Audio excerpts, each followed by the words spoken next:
तो आज की इस वीडियो में हम सिंगल फेज स्टार्टर की असेंबली करने वाले हैं। जी हाँ दोस्तों, आपको दिखाएंगे कैसे इसमें एसेसरीज स्पेयर पार्ट लगाया जाता है और फिर उसके कैसे वायरिंग की जाती है।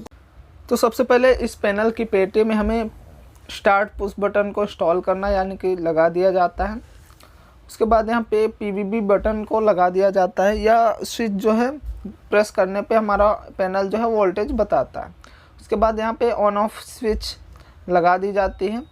इससे हमारे पैनल से मोटर को ऑन ऑफ किया जाता है। और उसके बाद एम्पियर मीटर और वोल्टेज मीटर भी यहाँ पे फिक्स कर दिया जाता है छोटे छोटे स्क्रू के सहारे। और उसके बाद वोल्टेज मीटर को भी ऐसे ही लगा के अच्छे से इनको टाइट कर दिया जाता है। और फिर यहाँ पे इंडिकेटर को लगा दिया जाता है। फिर यहाँ पे 2 पिन कनेक्टर को फिक्स किया जाता है और उसके बाद 5 पिन कनेक्टर को फिक्स किया जाता है। इस कनेक्टर से दोस्तों आउटपुट और इनपुट सप्लाई की जाती है। और फिर यहाँ पे 50 mFD का एक रनिंग कैपेसिटर और 100-120 का एक स्टार्टिंग कैपेसिटर लगाया जाता है। यह 1 HP single phase submersible motor का स्टार्टर है जो हम असेंबली कर रहे हैं। और फिर कॉन्टेक्टर को भी यहाँ पे लगा देना है। अब दोस्तों सारे पैनल में अलग अलग जगह पे हमने वायर्स को कुछ इस प्रकार से निकाल दिया है और हमें वायर को गोट लेना है, हमें कहाँ से कहाँ पे ले जाना है, ठीक है। उसके बाद हमें स्टार्टिंग और रनिंग कैपेसिटर्स के वायर्स को भी देख के भी उनको गोट के फिर कट कर लेना है और उनके ऊपर से फिर पीवीसी को निकाल देना है। जहाँ पे जो वायर लगता है वहाँ पे लेके कट करके उसके ऊपर जो पीवीसी लगी होती है कुछ इस प्रकार से आपको निकाल देना है सारे वायर्स को। फिर स्टार्टिंग कैपेसिटर का एक वायर हमें स्टार्ट पुश बटन के एक सिरे पर यहाँ पे लगा दिया जाता है। और फिर एक स्टार्टिंग का जो कैपेसिटर का वायर बचता है वो और एक रनिंग कैपेसिटर का वायर लेके इस 2 पिन कनेक्टर में पहले सिरे पर यहाँ पे ज्वाइंट कर दिया जाता है। फिर दोस्तों एक वायर लेके यहाँ पे 5 पिन कनेक्टर के 5वें सिरे पर यहाँ पे लगा देना है। और फिर इस वायर को आपको 5 पिन कनेक्टर के तीसरे नंबर की पिन पे तीसरे नंबर के सिरे पर लगा देना है। तो वहाँ पे गोट के वायर को कट करना है, ऊपर के पीवीसी निकालना है और यहाँ पे स्क्रू से यहाँ पे अच्छे से टाइट कर दिया जाता है।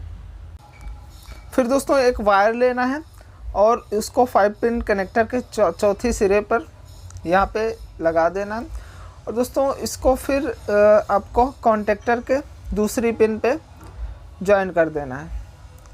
यहाँ पे दोस्तों इस दूसरी पिन पे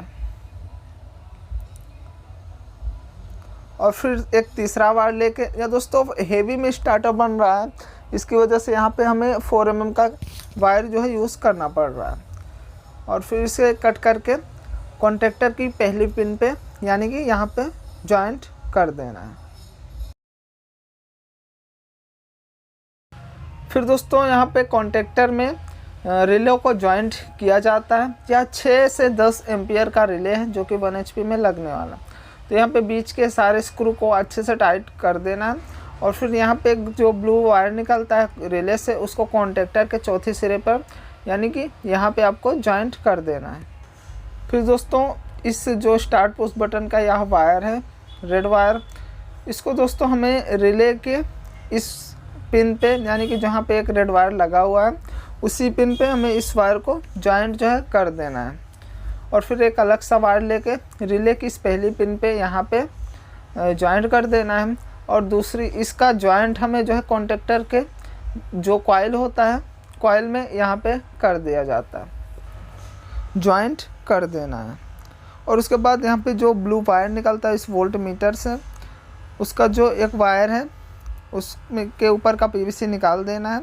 और फिर एक दूसरा वायर जॉइंट करके आपको यहाँ पे 5 पिन कनेक्टर के यानी कि जहाँ पे हम न्यूट्रल सप्लाई करते हैं वहाँ पे जॉइंट कर देना है 5 पिन कनेक्टर के दूसरे सिरे पर।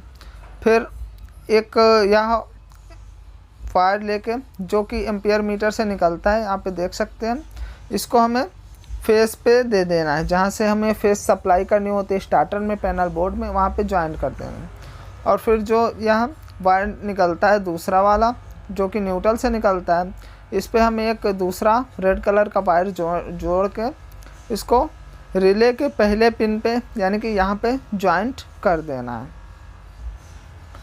और फिर उसमें जो रेड वायर हमने जॉइंट किया था उसको आपको कॉन्टेक्टर में जो कॉइल होती है, कॉइल के दूसरे साइड पे यानी कि इस सिरे पर जॉइंट कर देना है।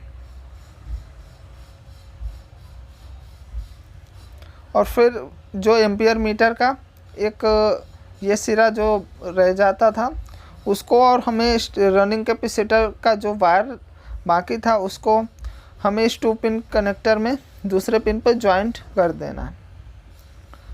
और फिर 2 वायर लेकर छोटे छोटे यहाँ पे दोनों 2 पिन कनेक्टर के आगे वाले साइड में दोनों साइड एक एक वायर को जॉइंट कर देना है। इसे भी आगे वाले साइड में जॉइंट कर देना है। और इन्हीं 2 वायर को रिले में जो 2 पिन बाकी रह जाती है वहाँ पे जॉइंट कर देना है। फिर जो ये वायर निकलता है इसको रिले में तीसरे नंबर की पिन पे यहाँ पे जॉइंट कर देना है। और जो दूसरा वायर निकलता है उसको दूसरे नंबर की पिन पे यहाँ पे जॉइंट कर देना। तो दोस्तों हमारी वायरिंग जो है पूरी कंप्लीट हो चुकी है। आप इस वीडियो को देख पर आप कुछ इस प्रकार से आसानी से वायरिंग कर सकते हैं। तो वीडियो को लाइक नहीं किया तो वीडियो को लाइक कर दीजिए और चैनल को सब्सक्राइब करके बेल आइकन पर प्रेस कर दीजिए। तो चलिए फिर मिलते हैं एक और टेक्नोलॉजी से बेहतरीन वीडियोस के साथ। तब तक के लिए जय हिंद, वंदे मातरम। तो दोस्तों मेरे पास देख सकते हैं बुशिंग में जो पार करने वाले छर्रे होते हैं SS बॉल 2 प्रकार के हैं। एक तो ऐसा सादा सिंपल वाला बॉल है और एक ये हैंडल वाला बॉल।